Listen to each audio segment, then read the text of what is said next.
The other thing that we're completely focused on is the intersection of AI and video games. Um, and we think that the change coming is massive. It's not just entrepreneurs, it's the incumbents too that need to pay attention. And I think this is one of those situations where can the incumbents embrace the change quicker than a startup can get distribution? Ben Feder, you've perhaps the most accomplished executive to join this podcast. You've led Take-Two through GTA, Red Dead, Golden Years. You've managed private equity, sat on the board of Epic, Bad Robot, led Tencent's international partnership in the role of a president, just to name a few positions that you've held throughout your very storied career. And now you're a partner at Tirta Ventures. What made you become a venture capitalist at this point?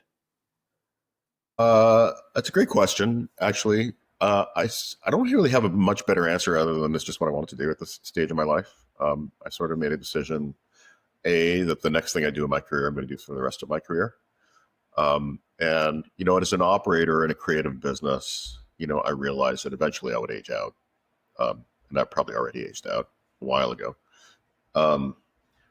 But investing is something I can do for the rest of my career. And I'm really not the guy to retire. And so, whereas a friend of mine said who did retire, he's like, retire? No, rewire. Which I buy, completely buy. But I don't know, I just sort of felt like it's what I wanted to do. And the alternatives of investing would have been either to just do it on my own, with my own capital. And I don't think you'd get taken very seriously if you do it that way. I mean, there are plenty of angel investors, but I know even when I see a pitch and you're sort of like, it's different when I get an institutional firm that's backing the company versus, angels, as impressive as they are, they're just angel checks and they're just sprinkling money. And B, I like having a team around me. And having a fund allows me to have a real team. A, because I enjoy the leadership, and B, because, quite frankly, they do most of the heavy lifting. And so it's great and I enjoy it. And then finally, I think I'm not alone in this, but a lot of executives, maybe it's just a male thing, I don't think so, but a lot of executives at this point in their career get a lot of satisfaction out of mentoring people as opposed to just doing, not just doing, but actually doing. And I really, really get a kick out of it. I've been coaching people all my life, mentoring people, and I really enjoy it. And sometimes I tell people, I'm not really in the venture capital business. I'm in the mentoring business. I just monetize through venture capital. So, it's a kind of a long answer to a short question, but reality is I do it because I enjoy doing it, not because I need to do it. I really like this stuff. So, and why did you choose venture capital and not private equity? Out of a fallacy. It was a mistake. Okay. And the fallacy was it would be easy. And the fallacy was like, oh, this is like, what is it? It's just like, because everybody knows you I don't know that, I haven't seen the data, but there's at least a school of thought out there, which is like whatever venture capitalists say, it's really just throwing darts at a board. Yes. And maybe it's true in terms of actual results. I don't know. But in terms of the work involved, it is absolutely not throwing darts at a board. But think of it this way. If you're going to do a seed stage venture fund, which is what we've done, the research said you should have 30 companies in your portfolio. If you're going to have 30 companies in your portfolio, you're looking probably at 3,000 companies. Oof. And I'm engaged in everything we do. So that's a ton of volume. Never mind all the emails that you get, either to kind of, oh, we're selling you this service or that service, which I have to respond to because it's my nature to respond to all the emails. And never mind the people that you just like, it's just wrong. We're raising money for a biotech company. It's like, no, it's just not our focus. But, and how this works. If you don't respond to them, they just keep coming. So you got to tell them no. So it's just a lot. It's just a lot of volume. All that said, once you get down to the companies that are interesting, it becomes really interesting. It's kind of, this is an area that I've grown to love. I think I know it pretty well. I've been around it long enough to believe that I've seen just about everything. And I really, really enjoy it. I think there's nothing more creative and interesting in the media and entertainment landscape than video games, in my opinion. Video games, you could be. I've been in the music business. I've been in the film and television business. But those are pretty stable. The video game business is really changes at the pace of technology. And there's always something new and interesting going on. And if you're going to compete in that world, especially because if there's something new and interesting going on, it's disruptive, which is kind of how, big piece of the venture capital business. There's always something new going on. And because it's kind of tech oriented, and because it's both tech oriented and creatively driven, you end up with some really, really interesting people. And I really enjoy hearing what they have to say. And so it's for sure the most interesting part of the entertainment business, and it might be, in my opinion, these days maybe not, because of AI, but it's probably the most interesting part of the technology business for somebody of my background. Yeah. So always something new going on compared to other entertainment sources. But how would you? I'm curious. How would you compare venture capital to private equity, having done both? I would say it kind of like it all depends. It always depends. But we're in a very unique period of time in the venture capital business, and I feel very fortunate to be here at this point in time, because there was, first of all, the tailwinds are enormous with AI. We're very focused on the intersection of video games and artificial intelligence and how that's changing everything, and it's very, very exciting. But I would say that in that world, for the model to work, I think you need to be directionally correct. Use your whatever skills, network, analytical ability to pick and choose what your portfolio is going to be. But I think, and again, I'm in fund one. We'll see if it bears out. But I think you need to be in the right zip code to make money. You don't need to get it exactly right. I think a more seasoned venture capitalist will sort of say, "Oh, no. The only way you make money in this business is if you own a big piece of a company that goes public. And if you're going to do that, then you need to pick exactly the right company." We'll see. I sort of feel like we've had a few exits already. They've been good, and I think we're for fund one. I think we're doing just great. But I do. Anyway, I sort of. I don't know. It's probably, again, kind of a long answer to a short question. I don't know. I'm kind of like, I think we're, yeah, let's leave it at that. Yeah. No, I'm just curious because like oftentimes you feel that venture capital is more, it's like being a gambler and a salesman at the same time. So you have to be selling to your LPs who give you the money to invest. You have to be selling to the founders who need to consider you as a value added investor. And then you have to place a bet on few founders out of thousands that they will achieve, especially when we're talking about early stage. There's not really any numbers to go on. So you're making these gut feeling basically decisions. Well, we tend to be thematically driven.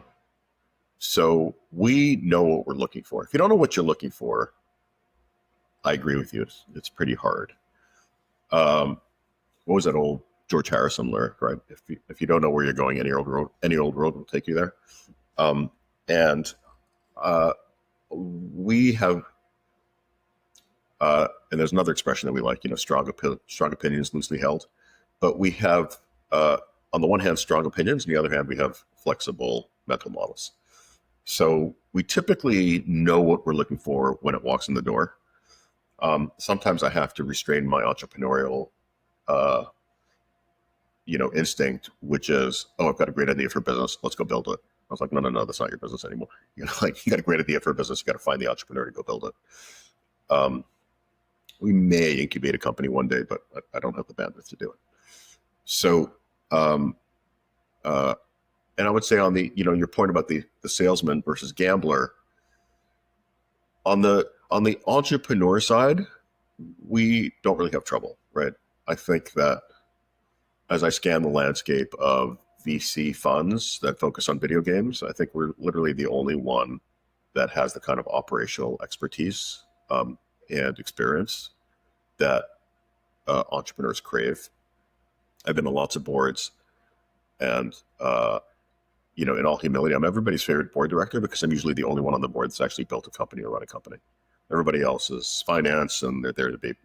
Some of them never even speak. I've been on one board where this top tiered VC, like never in the years that I was on the board, never said a word. I was like, "What are you doing? I mean, why are you here? If you're, I mean, they're just babysitting their capital," and they were completely unhelpful. So for entrepreneurs, it's really not a hard sell, and we don't really have trouble getting, even in competitive situations, if we want to in the company, people seem to want to, with one exception, people have always made room for us. So I'm not worried about the entrepreneurial side. And by the way, it's a really easy thing to diligence. We talk to our entrepreneurs. I think they see the value. And on the LP side, at least for Fund One, it's harder when you're pitching the fund. It's harder to sort of articulate that. Because, entrepreneurs in the video game business know who we are. In the LP business, like, oh, another fund. Which is why funds like ours that are both, we're on Fund One and it's a relatively small fund, it's really relationship driven. Like, I think just about everybody who's an investor in our fund is an investor because either they've known me in the firm or they've gotten to know me in the firm and they just kind of want to be in business with us. Like, nobody needs to have a video game venture fund in their portfolio of funds. They do it because they want to do it, and they want to do it. I do this as well in my own personal investments. I mean, I make investments on the basis of who I want to be in business with, and I think a lot of our LPs are the same way. And I think our job ultimately will be to extend that network of people who want to be in business with us. Hopefully, attract like real institutional capital. But even then, I sort of feel like we have a really unique selling proposition. I feel like I'm pitching my fund here, and I really don't need to. That's the life of a VC. I kind of proved your point, didn't I? That's my life. I'm pitching. You have to be pitching it every day. But to go back to your earlier question, that is kind of like a big difference in the private equity world. Private equity world, but funds like ours with that kind of pitch is not too unusual. When you sort of say, oh, you're going to get help with operations and you're going to really, somebody's going to come in and roll up the sleeves. And I think that is more usual in the private equity world for sure. Which I guess, I have the private equity background. I guess I just borrowed that for venture capital, and it seems to really resonate. I will say also for generalist funds, for VC funds, if you were pitching a B2B SaaS business, you can go to any number of VC funds on Sand Hill Road, and they'll say, great, here's our operator who used to run a B2B SaaS business. He's going to help you, or she will help you build your business. That's common. If you did it in video games, it's just not around. They're not available. Who are they? They're not there. And so, even for a generalist VC firm, I guess maybe that's, one of the reasons we don't have trouble getting on cap tables, because the generalist VC firms typically don't have, in this sector, they don't have an operator lying around who can help the entrepreneur build their business. So, I don't know. It seems to work for now. If we're successful, I'm sure we'll invite competition. I'm confident we will be successful, but it's still unproven. So I don't know. Maybe in another world, it would make more sense to do it in private equity. But also, I will say that when we started the fund, and I think it's still true, we didn't see a private equity opportunity. Like, it's not a target-rich environment for private equity. It is a very rich environment for VC. So kind of just made sense to do it that part of the capital stack. Got it. In the game of growth, everyone is looking for that power up. Vibes is exactly that. It's built by industry people, so they actually get the challenges you're dealing with. As a result, they've become the fastest growing gamified rewards platform out there. And the results are kind of nuts. With their AI-powered targeting, you're not just buying installs, you're bringing in the right players. And now they've got this new ROAS optimization engine, so your campaigns basically level up automatically. Vibes is built different. It's designed for growth. And I guess you could say it's powered by good vibes. Check out their DOF exclusive case studies by following the link in the description. And go to vybs.co. That's vybs.co. Share your email and join the waitlist list.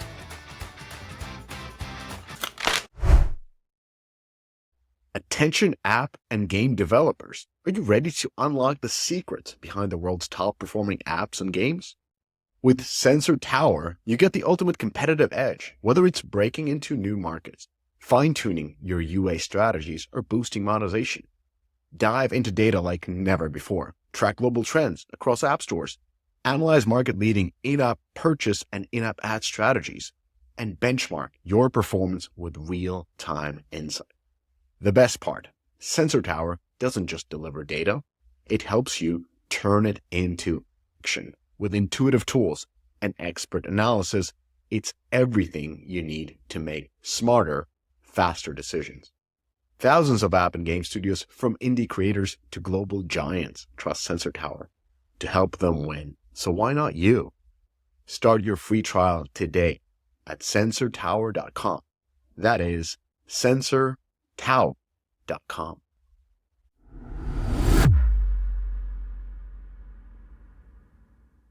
You mentioned that a lot of your investments are really focused on the intersection of AI and gaming, which makes sense. That's the future. How do you view the current situation with AI, where people like Sam Altman and Zuckerberg have basically called it out as a bubble? Harvard, McKinsey, everybody keeps saying that the size of investment compared to the results that these AI companies are delivering, and with the risk of how every company is so interconnected, whether it's NVIDIA and in parts of OpenAI that is being owned by Microsoft and so forth, kind of creates this sort of a situation where the expectation and the investment sizes are not very connected at this point. So do you view that as a risk for your investments, especially since you're investing into companies that are early on in their journey? When you were speaking, I had like six things I wanted to say, and now hopefully I can remember them all. But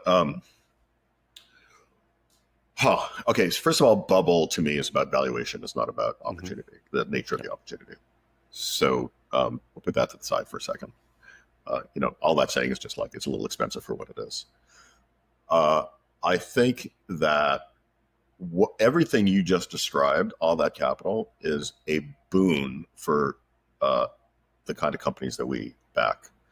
Because if you put NVIDIA to the side, at least the guys building data centers and LLMs and foundational this or that, they're spending hundreds of billions of dollars killing each other for dominance. And maybe in the long term, if one of them actually gets dominance, it won't be good for people building applications on top of that. But for entrepreneurs building applications on top of that, they're all giving this stuff away for free, more or less. And it's hundreds of billions of dollars of technology that some guy or gal cooking up a business plan in their basement can get access to for very little capital. It's never been easier or cheaper to start a company today. And if you're going to do it on some AI platform, you'll get all sorts of support. And that's an enormous benefit. Now, maybe again, down the line, maybe there's a monopolist. I hate, we don't like to use the M word, but maybe there's somebody that has dominance down the line that really begins to take economic rents, as we say in private equity world. But it's not today. And by that time, there could be some really, really interesting companies built. There's no doubt in my mind there'll be multiple multi-billion-dollar companies in this sector that come out of this business. And they're all being started today. and uh, and the opportunity is created by kind of the so-called bubble. But I don't think it's a bubble.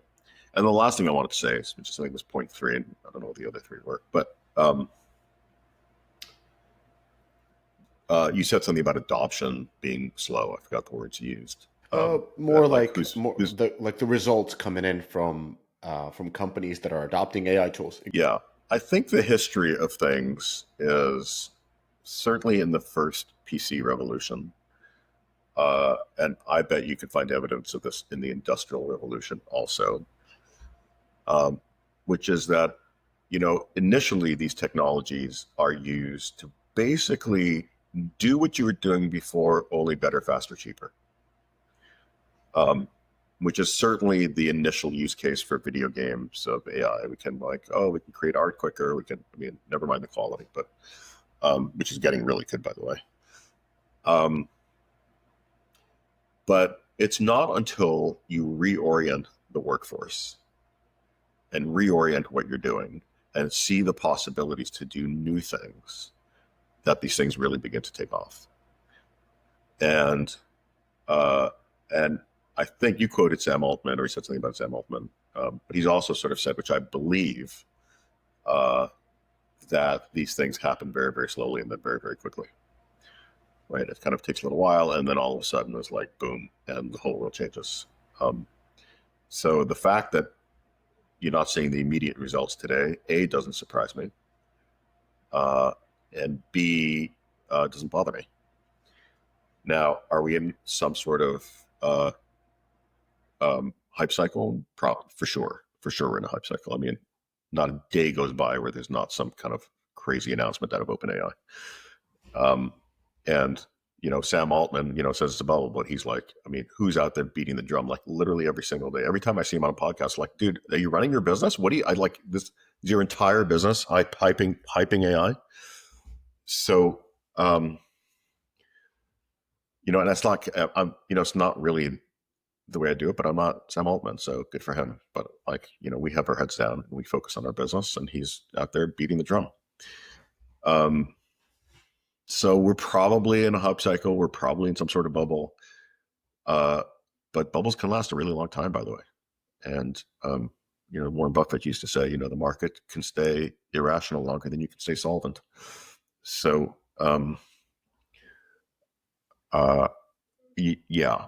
And I will say, in terms of how we're thinking about it today, we've had our investment committee, the last two investment committee meetings in our firm have been about valuations. And, is it becoming time for us to maybe sit on our hands for a little bit and sort of wait? I don't know that that's a great strategy in the venture capital business, but it's a topic of conversation. Yeah. And the other part that, I've had a few angel investments, like 20 or so, but what I've noticed, if I've invested into AI, 20 is not a few. 20 is not a few, Mishka. Oh, it's but still, you're 10 shy of a full portfolio. Well, and anyways, like with my limited knowledge and viewpoint, like investing into AI companies have been challenging because they didn't seem to have the same type of a moat. Like they started with something and suddenly what they believed was their unique offering is something that the platform offers for free as a part of their service. Like, how do you view the moats of individual AI companies, the sustainability of their moats? I think a few things. First of all, I don't think this is not an AI comment. This is just a general entrepreneur comment. Every entrepreneur that we back, I have the same speech to, which is like, I guarantee you, by the time all said and done, whatever business you're pitching me today is not going to be the business that you ultimately end up in. It just almost never happens, which is why it's one of the reasons why, most VCs sort of say the most important thing is the entrepreneur, right? Everybody hates a pivot, but you need an entrepreneur that's going to navigate, and you need an entrepreneur that pivots when they need to. So, I don't mind it, which we like entrepreneurs that can navigate within a space. but it's not. We're not backing that entirely. We are thesis driven. We're also entrepreneur driven, and so okay, you're within the sandbox, but we've had a company that we backed for whatever thesis we had of the video games, and they ultimately pivoted to defense, and they're not involved in the video game industry at all. Now, would we ever back a defense business to begin with? I never say never, but it's not really our mandate. But now that we're in defense, like, all right, it's a growth industry, go for it. For better or for worse. And so we don't mind that navigation at all. The truly treacherous part is it's still unknown to us, and I think to the industry, where a horizontal ends and vertical begins. And every time you look around, like early on, people were building, we're building, a video generation model, we're building an asset generation model. And then, you wake up the next morning, it's like there's some announcement from AI, OpenAI or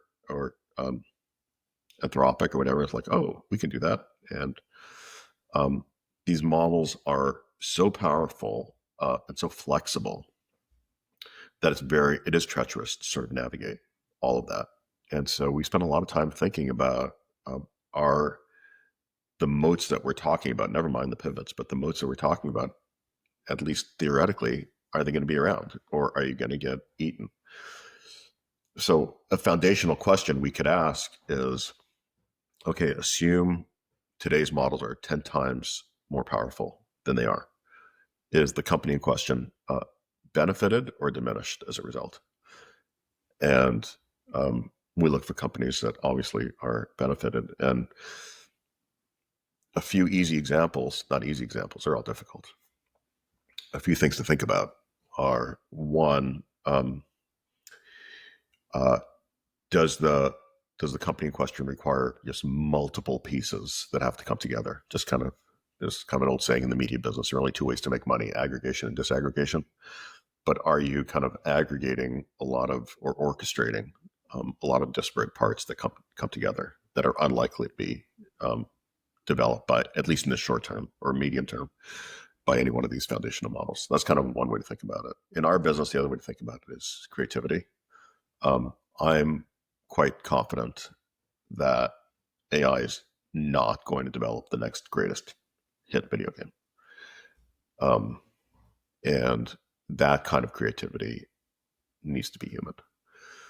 And so, is that kind of humanity's the wrong word, but is that kind of human input the critical to the business? And I think those are areas that I think are protectable from something that's fully automated. There are a few other examples of that, but it's something we think about a lot. It is treacherous, but if you can navigate your way, then you can take advantage of the kind of things we talked about earlier, about all these hyperscalers competing against each other and providing this kind of technology either cheap or basically for free to application developers. And I don't want to overstate like how important what we do is, because like if you think of applications for LLMs, like protein folding is like much more powerful than making a video game in terms of its contribution to humanity. But in our world, it's very cool, and I mean, we just kind of accept where we are. I just watched an episode of The Studio. I don't know if you've seen it. Yeah, no. The whole thing was like this: the studio director is dating this pediatric oncologist, and is convinced that his work is just as important as hers. It's sort of a hilarious episode. I'm sure Seth Rogen is working something out in his own psyche through this episode. But people do need to be entertained, so here we are. Anyway, we moved around a lot there. Well, it's a part of entertainment. Yeah, you've talked. I'm curious about the founder being an important aspect of your decision making, because yes, you have a thesis, you try to look into the future. understand how this business model would work. But in the end, it's all about the founder because likely they will need to pivot and figure out their business. How do you evaluate the founder and feel confident that this is the person that can give a birth to either this or some kind of other business that they will need to pivot to? Uh, Also a great question. Also an unanswerable question. I'll tell you the way I approach it, because every VC Everybody will has sort of say the different. most important thing is the CEO, is the founder or the CEO. And I spent a lot of time trying to think, well, what do they mean by that? Because I'm new to the VC business, and where I've sort of come to is, I've managed people and been around kind of entrepreneurs at more developed companies, and I sort of have a sense for what a mature entrepreneur and manager of a business looks like, and or like who I like to be in business with. Like, are they my kind of person? I sort of like have made it personal. Like, do I want to be this person's partner? Because that's the sort of way I think about it. I don't really think, and one way to think about it is it's just a portfolio. The other way to think about it, especially if you're somebody in my position and are into it, you know, mostly, if maybe in part, but maybe mostly, for the mentorship, like, does this person have potential to run a big business? And is this person somebody I want to be with, in business with? And is it like my kind of person? And I sense the aggression. I can sense the ambition, and I can sense the intelligence. And we always say, like, so we look for intelligence, we look for grit, we look for passion. But first and foremost, we look for integrity. And if you don't have integrity, nothing else matters. And that's hard to do when venture capital can be a speed dating kind of business. So you rely a little bit on tuition, a little bit on you do your diligence, right? Kind of, there's a limited number of people you can call when somebody's out of college or 30 still and building a business. But I sort of have personalized it, and I sort of like, is this person have the right stuff? And it's an ephemeral kind of thing. I'm sure a lot of VCs have like, tick the box kind of ways of, really determining, who has the right stuff. I have my way. And again, I have a beginner's mind about all this. And so, I will course correct as we go through this. So far, I don't think there's anybody in our portfolio that I think we've made a mistake on. I think so far our judgment's been good. And again, sort of comes back to kind of the thesis of what we're doing, which is, if you're in business with us, we're not a typical VC. You're not, when they say value add, they mean, well, we'll be your outsourced corporate development department and we'll make phone calls for you. We'll do that, but the real benefit is the judgment that we have through years, decades of experience in this business, which you can't buy and you can't license. And so we had one company we're looking at, and the entrepreneur says, "Tell me exactly what you're going to do for me." It's like, you're asking the wrong question, right? You come to us for judgments. You'll come to us because you want to look around the corner. You come to us because you want to avoid mistakes. You do not. We will do it for you. Right? We'll make phone calls all the time, but don't come to us because you think, oh, we're gonna develop your business plan for you, and we're gonna do all the MBA stuff for you, and you're not gonna have to do it. We're not outsourced labor. We're outsourced, senior judgment and wisdom, which is like, I don't really mean to be arrogant like that, but it is kind of, what we offer. But there are very different type of VCs. Like, I know VCs that will do funding decks, like just spend a lot of time doing the decks for the founders who are just so deep into the product, and they're like, I'll do your deck because I know your audience who you're going to be pitching to other VCs. So they do those. There are these larger VC. Let me tell you something about that. I'm on the other side of that a lot, Okay. and I see it immediately. I see the behavior. I was like, oh, you were trained by that, by that incubator. You were like, I just sort of see it. I'm like, it's freaking annoying. I'll tell you what. It's just like being on the other side of that. I kind of like, we don't fund those businesses. You're not getting the real person. You're getting the embodiment of the general partner of the accelerator program. And so like, this is the way you go raise money, right? And among other things, you're just like, oh, so A, you kind of realize you're not getting the true entrepreneur, and B, you realize, oh, I'm in an auction. The only, by winning an auction, you lose the auction. And so that's not the game we play. I understand. I've just seen Series A, raises of tens of millions being done with VC partners actually doing the decks for the founders, and that's clearly a value add because the founder was, working on the product. Yeah, no, we do that too. We don't do it for them, but we provide feedback. It's like, and look, there's a part of what we do that I think actually negatively selects, right? You don't want entrepreneurs that kind of are leaning on you all the time. They're just not a good entrepreneur if they're leaning on you. But you want entrepreneurs to sort of say, like, I got this, leave me alone. I got this. And then every now and then you run into trouble. It's like, I know you got this, but are you open to just a little bit of feedback? Because what you're doing here is not going to get you the money you're looking for, or unlikely to. And so our hope is that, at that point, so okay, what do you have? What do you have in mind? Do you have a suggestion? So I have a question regarding that. So Tirta Fund 1 is, I believe, $50 million fund. The one we pronounce it Tirta. Tirta. Tirta. Yeah. Yes. Tirta. Okay. Fund 1, $50 million. And how do you view these larger funds that have hundreds of millions and gaming funds that have hundreds of millions not under management, just to be invested? And they have built out a lot of different services, almost becoming like a little bit like publishers. Like you have talent people there helping you out. You have corp dev people helping you out, pretty much everything except psychologists. Maybe they even have those, but they start having like marketers and offering the whole suite of services. Like, what's your view on that type of evolution? Great. We love having those guys around. First of all, we need a downstream of capital for our companies. So, those hundreds of $million funds are generally not investing at the stage that we're investing. They invest at later stages. So great. In fact, we just had a company that has raised money from one of those.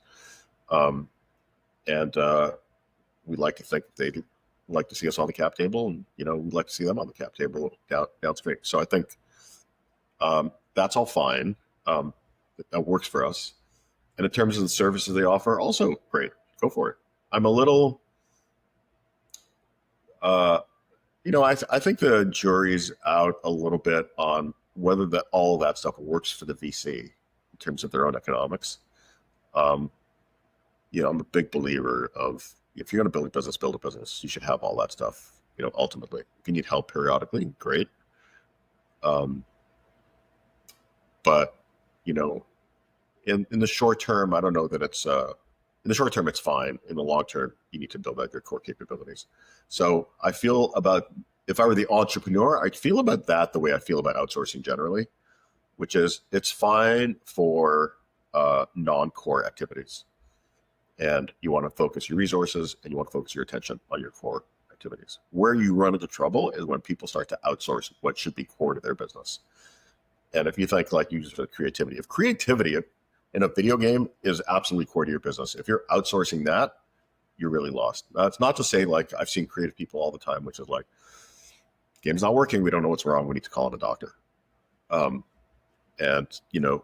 in Hollywood it'd be a script doctor. I don't know if it's in the video game business, and there aren't a lot of them. So if you have people that can really sort of say, look, you got a real onboarding problem, and you need to fix this, that, or the other thing. And it's typically, these aren't straightforward answers, and or they're not cheap answers, and or they're not quick answers, and they require work. And so on the creative side, to me, that's sort of judgment and wisdom.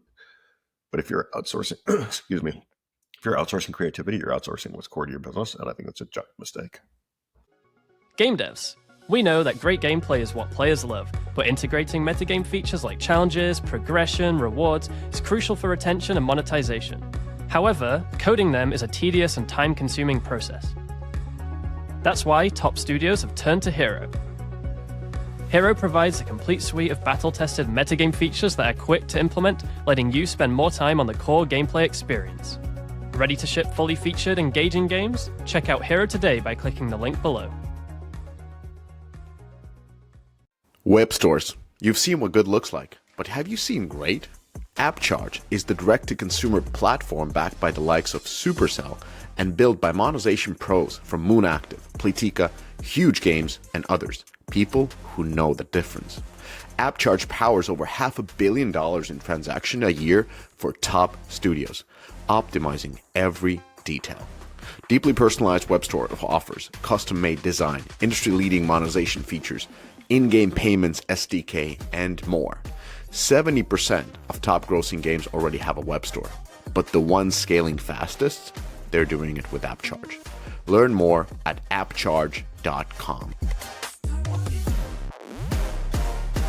We're talking about other funds. The normal question is, Tirta, like, why another gaming fund? Like, what do you, when you started it and as you're running it, what is the opportunity that you feel others are missing where your fund is strategically positioned in? Well, we talked a lot about kind of the value that we bring to the table.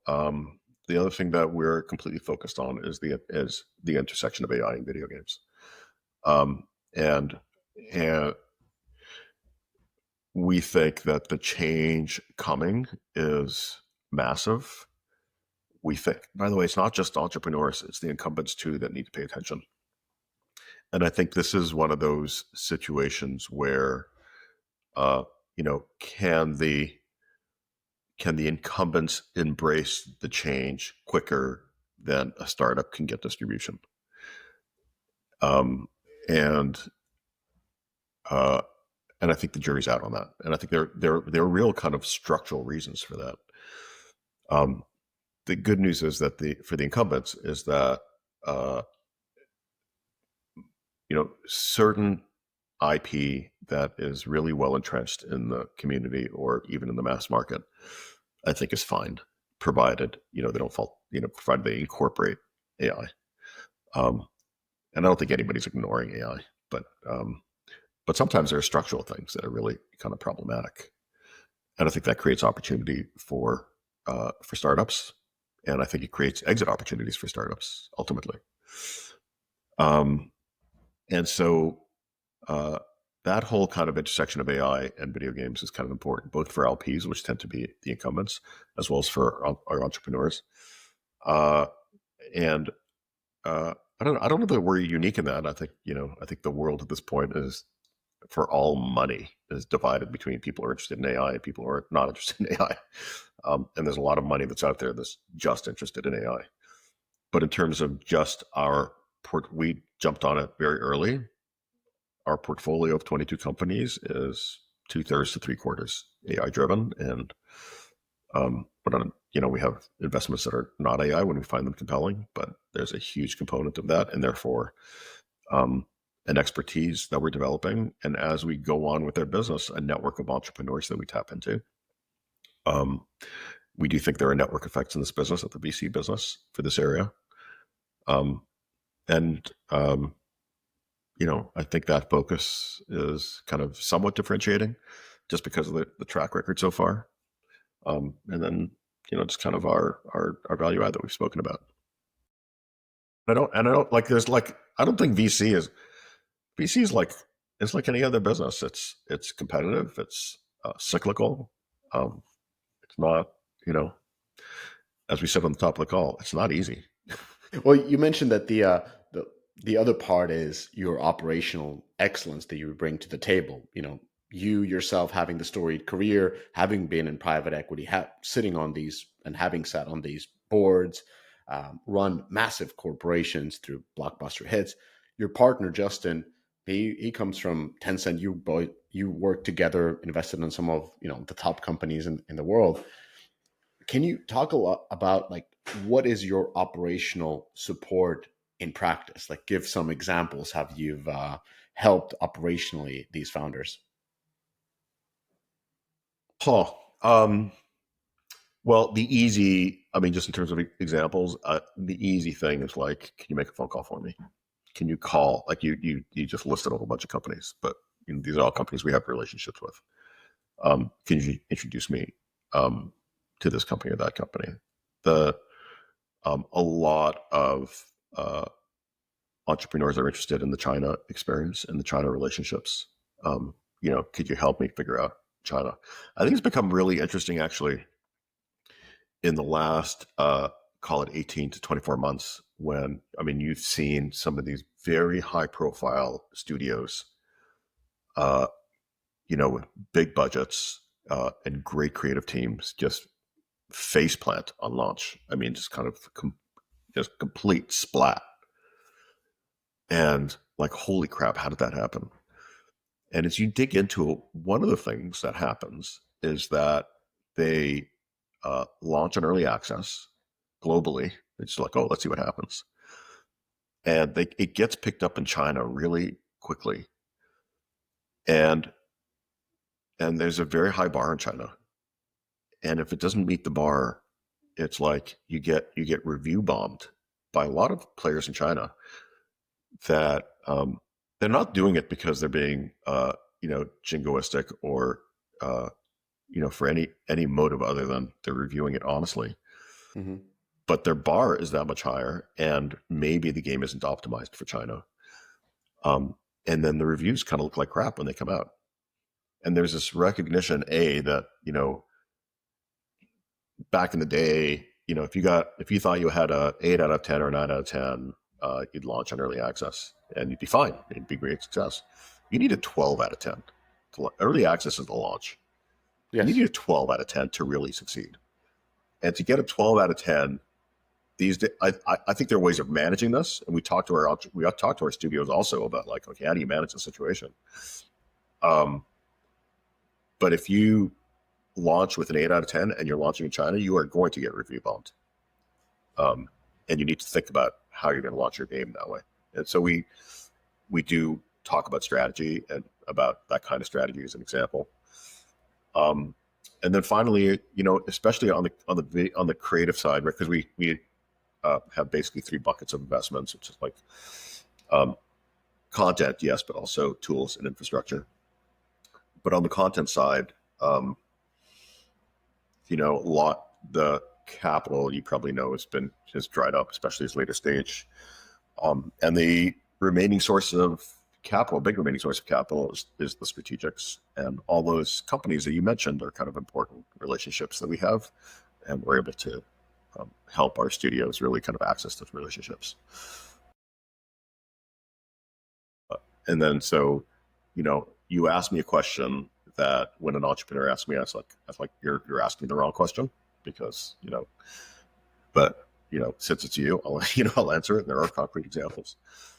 But all of that, I think, is sort of important. And if you're an entrepreneur, like you and I can talk about it, but if you're an entrepreneur in the trenches, it's very hard to see the forest for the trees. And because we see a lot, if we were just plain old venture capitalists with a 30 company portfolio, we will already have seen much more than any entrepreneur can see themselves, or at least focus on while they're also trying to build a company. And so we obviously kind of can help in that way. You mentioned China. How does Tirta plan to allocate capital across different regions? We are probably more international than most. First of all, I spent my entire career working in international markets. I have no trouble with it. In fact, I'm getting on a plane to Asia next week, and do a little magical mystery tour.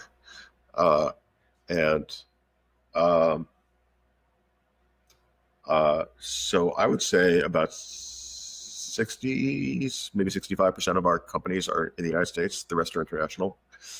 Of the exits that we've had, one of them was in Australia. And so And you get, after COVID, I think it's a lot easier to invest internationally. Um, I got to tell you honestly, if I had to do the job that I do now and do it the way it was done before COVID, meaning everything face to face all the time, Events. there's no way that I could do it. Oh, it's like 30 companies that way. I mean, it's one of the reasons that VCs and entrepreneurs have these ecosystems. When you're going to go to California, like nobody has to travel. It's like everybody's in Northern California. You can meet each other. It's a little bit different now. I also found that in the video game business, well before COVID, that the creativity that you find is really all over the place, and you never know where you're going to find it. Yes, there are these hubs. There are video game hubs that you know about, and your listeners know about. But every now and then you find the super creative team in someplace you'd never expect to find them. And like, wow, how did that happen? My favorite story about that was when I was at Take-Two. There was a game that we ended up, studio that Take-Two ended up acquiring, but it was a game set in Chicago in the Prohibition era, and it was all gangsters, mobsters kind of orientation. And the guys that developed it were in the Czech Republic and grew up behind the Iron Curtain, had no access to any of the stuff at all. They're all, their knowledge of Chicago, had never been to Chicago. The knowledge of it was just kind of what they were able to read and consume. And maybe that was a benefit. But when we went to acquire the studio, I'd go visit them, and they're in the middle of nowhere in the Czech Republic. It was like a 2-hour drive from Prague. And here are these guys developing this amazing AAA game. I mean, in my perspective, it was in the middle of nowhere. From their perspective, it was like the center of the world, I'm sure. But I don't think so. But you never know where you find it. And you've seen countries pop up. You'd never see it. Initially, it was like a mobile. Obviously, Israel's a big one. And then Turkey shows up on mobile. And now we're seeing, we've seen games developed, Pakistan and, I don't know where, but I just, and to me, there's a part of me that just really likes to smile about this, because the democratizing digital economy is, I think, better for the planet. It's better for humanity, and it's its own way. It's kind of democratizing. Although when I talk about democratizing video game development, I had one LP sort of say, "Democratize? You mean commoditize?" And I was like, "Well, no, I do not mean commoditize. I say it would be commoditized if it wasn't for the power law of what we do. So, maybe 98% is commoditized, but 2% is giant and huge moves. And our job is to find that 2%. So, so we go everywhere for a small team. We have one of our GPs is based in Hong Kong to cover Asia. Just if nothing else, it's the time zone that matters, time zone differences. We have companies in the UK, we have companies in Canada, Australia, Europe. I mean, we've looked at companies in South America, haven't pulled the trigger yet, but we're excited about what's going on in Colombia and Brazil. And it's sort of everywhere. It's harder for us to really diligence the entrepreneur, so we have to think about that. And it's harder for us, especially with time zone differences, to really add the kind of value that we like to add. So that all factors in. So it's harder to do it. At the same time, valuations are better. Development costs could be a lot cheaper. We're quickly coming to the point of view that it's almost impossible to develop a AAA game in the U.S. in a cost-effective way. Offset, of course, by AI. But when I'm of a mixed mind about whether costs are actually going to come down as a result of AI. I think certain costs are going to come down, but other costs are going to go up. So we'll see how that plays out. So we see a lot of cost benefit by doing it internationally. And honestly, there are territories where people work freaking hard because this is their one opportunity. and like their next best opportunity is not anything like this. It's driving a cab. I don't know, but it's big. It's important. It's their lives, and I don't know that that's as true for entrepreneurs in the United States. It goes from like being a passion project because you love games to being, yes, I do love games, but also this is my life and I need to make this into a business, and it's not okay if this fails. Right. Yeah, I agree with that. I'm not going to go to Google after this failed and say, well, I did a startup and didn't work out. Can I get my 600K salary now? Yes. Offset by it's a creative business. And I do think the United States is still and will be for a long time the center for creative activity. And it's really hard when you're just, I think if you're a creative person in a territory where there isn't a ton of creativity, because honestly, creativity comes with wealth, general wealth. And because you have the ability to kind of think more expansively, you're not tunneled into what am I putting on my dinner table tonight. It's very hard to be creative that way. But if you happen to be a creative person living in the country like that, you're not going to find other creative people to kind of really riff off of. That's also hard. Never mind finding sophisticated technological talent. So it's all very dynamic. All of that is offset by the tools just get bigger, better, stronger. If you're able to do a lot more with less. And people talk about when we're going to see the first $1 billion single person company. But if you believe that's going to be true, then you probably will believe that company could come from a place like Pakistan. So I think it's all super interesting, and we take our opportunities where we find them. It's a bit of a higher bar to do it internationally, but we're not averse to it in any way. Yeah, and then you asked about China. We do have one studio in China, and that gives you nice visibility by having investments into different continents and different countries of like how they're working and better understanding. And so you mentioned that making AAA games in the US with the current manpower needs is pretty much impossible.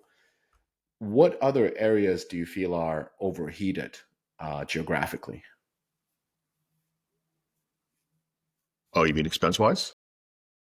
Whether it's expense or whether it's talent, whether it's the dynamics that they haven't shifted to the next model of operation. Yeah, I don't know. I think certain territories in Europe, for example, are just not entrepreneur friendly, and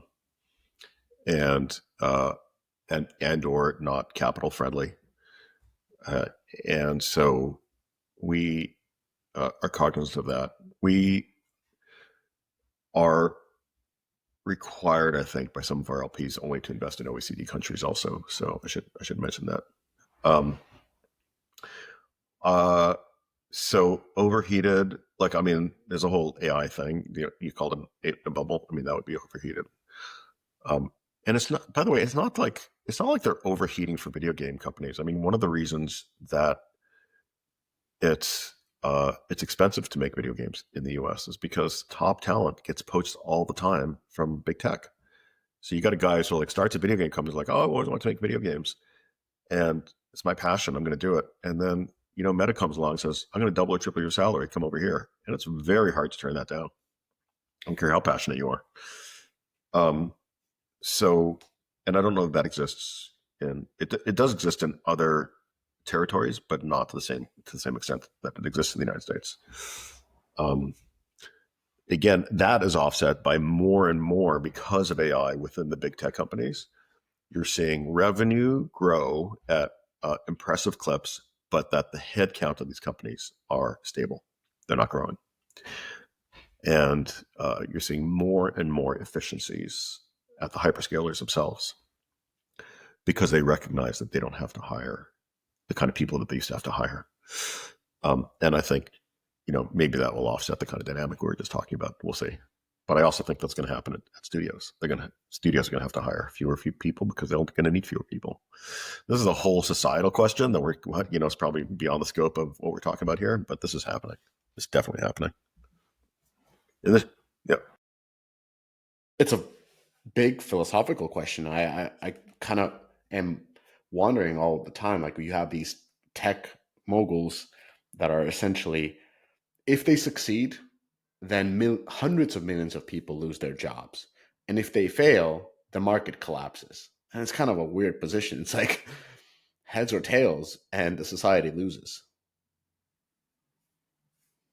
I have never heard it quite phrased in that way. Got to think about that one. Well, I will say this. If they win, because I'm such a technical optimist, Mm-hmm. yes, people will lose their jobs, but you're not accounting for the new jobs that are created. And I think the issue on the new jobs that are created is in this revolution, let's call it, if we kind of compare it to the PC revolution or the industrial revolution, is the speed at which it's all happening. So in the industrial revolution, you could have been a peasant working on a farm and you could go work in a factory. And it's not like life was good in the factory, but you were able to retool yourself and reskill yourself. PC revolution initially, also you could train yourself. It took you didn't have the kind of time, but you still could move physically to get the right job, and you could train yourself to get the right job. This is happening so fast that, one generation used to be kind of like, if it wasn't one generation, it'd be the second generation. So if you couldn't retool yourself, your kids could. But it's happening so fast that it's going to be very difficult to retool and reskill certain jobs.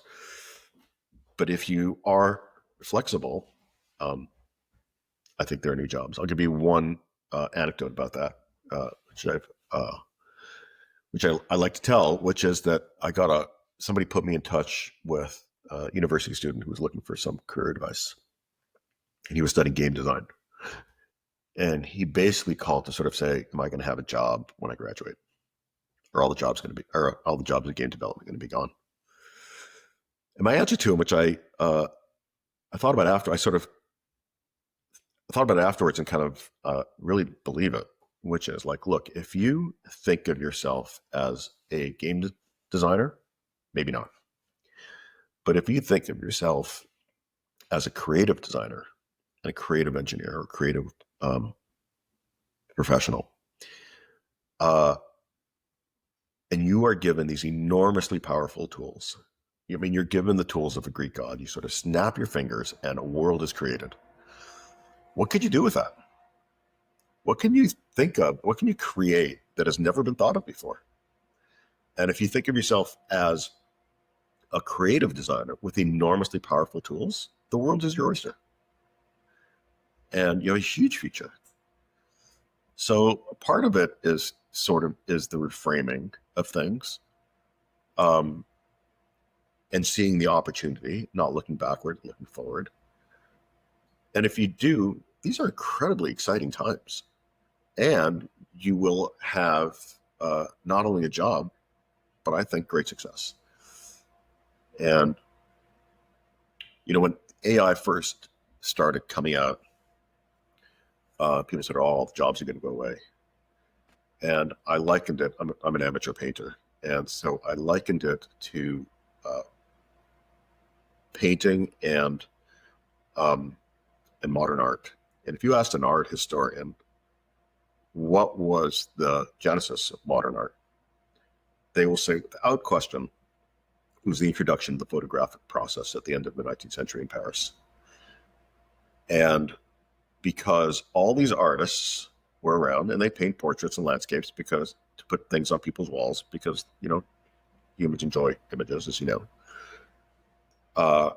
And then the big question when the photography came around was like, well, what do we paint now? And that question about what do we paint now was the beginning of modern art writ large.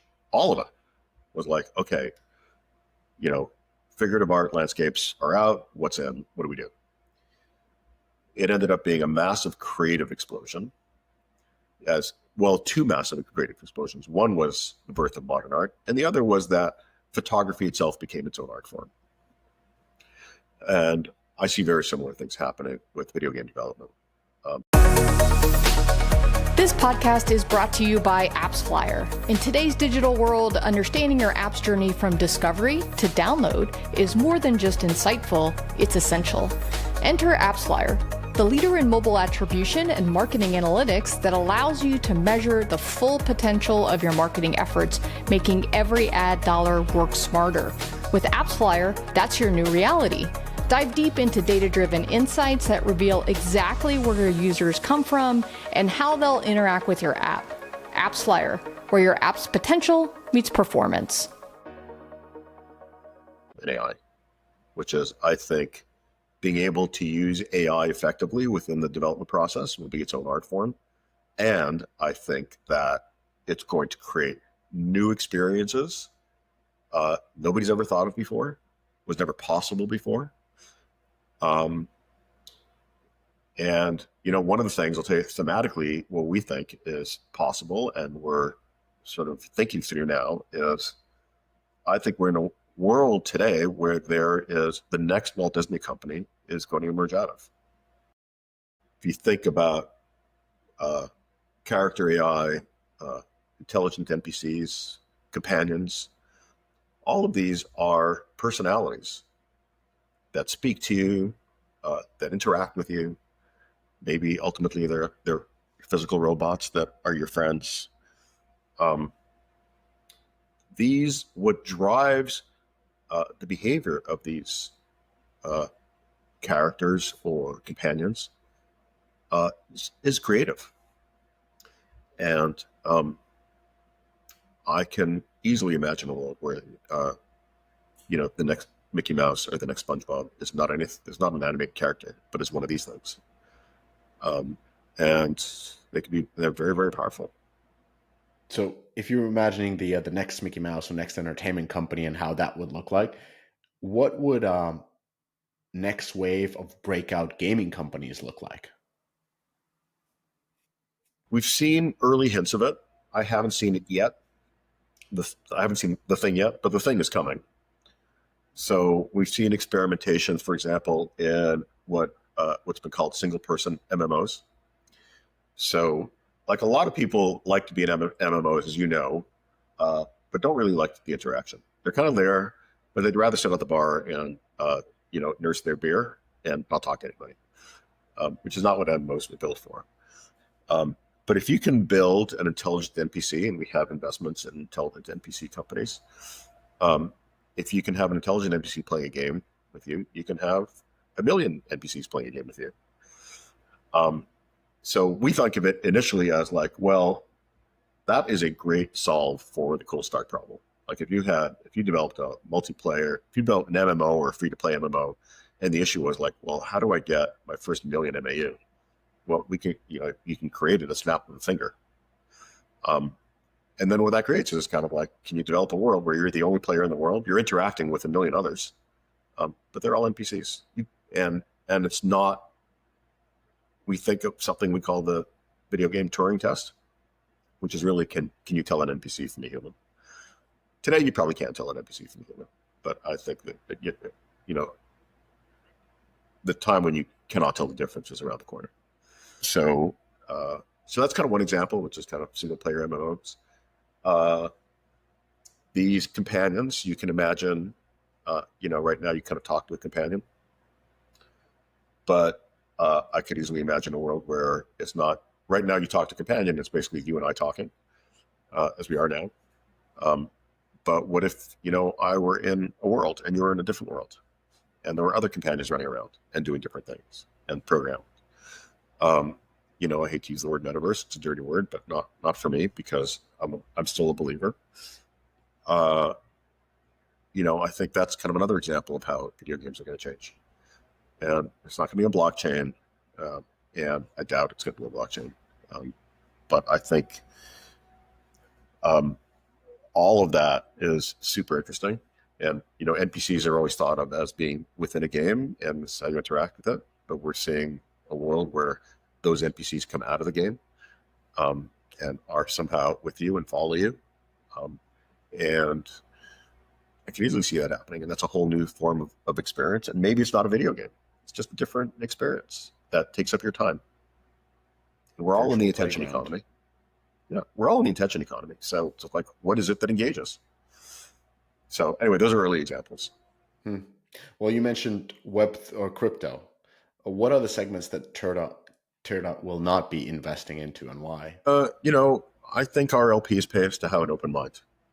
So we have not done a crypto investment or a Web3 investment. It's not to say we'll never do it, but we have an open mind. So I like I would reframe the question, because we never say never. What are we unlikely to do? So Web3 right now, we're unlikely. Tomorrow could change my mind. Gambling is something we sort of stayed away from. I don't know why gambling game like real money gaming hasn't really taken off in this country the way it's taken off elsewhere. I assume a lot of the demand is soaked up by sports gambling, wagering, the casino stuff.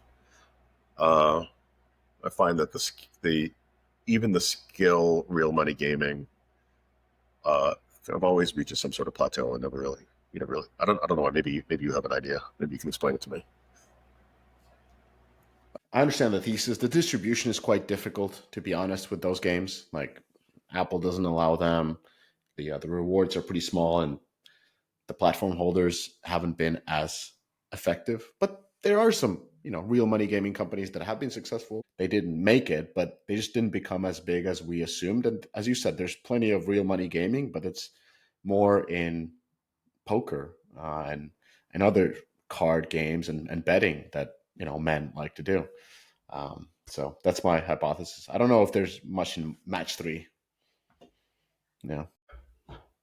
Well, what Web3 and social casino have in common, at least for us, is that, or at least for me, I don't know about the rest of the team, but for me, entertainment is sort of in my bones, and money and finance is also in my bones. But when we see a game that's really where the core loop is about making money and not about entertainment, we kind of lose the narrative a little bit, and it's just not in our bones. Like, what is it that's really going to engage versus, think about the early days of Web3. It was just, the whole thing was just one trading, more foolish investor kind of theory, and it's just not what we do. I would say also, some LPs also kind of not ours so far, but I can imagine next time around LPs kind of restricting our ability to do that. So looking like a few years in the future, let's say 3 years in the future, where do you envision the fund being? What's the dream? The dream ultimately is to be the most sought after source of capital in the video game industry. So that would take us into other categories other than venture. I happen to think venture is the most exciting category. But I can imagine other sources of capital that are available. And mostly this is driven off our kind of, off our business kind of expanding. But I can imagine it being growth capital. I can imagine it being even, public equities, maybe somewhere between some source of debt capital. Although I look around the table, I was like, okay, who's the debt analyst around here? And we're not. It's just not what we do. The balance for any entrepreneur, but especially for us, is kind of like, you want to keep the aperture as wide as possible, because at the end of the day, you're in the unicorn hunting business, and you want to make sure you're looking wide enough so that you capture the unicorns on the one hand. On the other hand, you need edge in this business, and we know where edge is and where it isn't. And if we became a generalist fund tomorrow, I think we would fail. And so we try to stick to what we know, where we think we have a competitive edge. That I would say is interactive entertainment across the 3 buckets that we talked about: infrastructure, tools, and content. And I think that is very much going to be a constant, at least for the foreseeable future. But there are other places in the capital stack to play that, and I think we want to be the most sought after source of capital, based on, in all humility, being the smartest guys in the room. And so that's our goal. It's a beautiful goal. Well, Ben, I'm so happy that you're staying in the industry, because you have accumulated so much experience, gone through all the possible cycles that the industry has seen, worked on all sides of the table, and now are helping the young entrepreneurs to find their footing. You're bringing the operational experience that I doubt any other fund has, at least at the same level. So it's very exciting to see how the fund evolves, and especially your take on AI and being very bullish on it. Exciting times ahead. I agree with that. Thank you so much for having me, Michigan. It's been a lot of fun talking to you.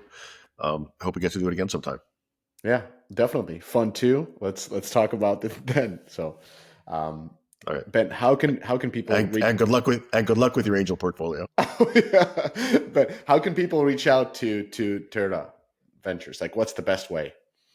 It's really easy. I mean, you can get me. I'm Ben Feder at tirta.io. It's not .com, it's .io. And the website's tirta.io. It's really, we're not hiding. We're out there, and we're very easy to get a hold of. All right. A link in the description. Reach out. The operational excellence in the business. So thank you, everybody, for listening. And thank you, Ben, for joining the podcast. Thanks, Michigan. You did it. You made it to the end of the episode. As a fan of the show, it would help us out if you'd subscribe and leave us a review on the podcast service of your choice. Those stars and likes, while a small action on your part, mean a lot to us and help to grow the show. More importantly, are you a member of the Deconstructor of Fun Slack group? If you have 5 years or more of games industry experience, go to deconstructoroffun.com/Slack and apply to join. Join the games industry best professional community filled with peers always willing to lend a hand, or subscribe to our newsletter to get all the latest insights from the Deconstructor of Fun content creators. Thanks for listening.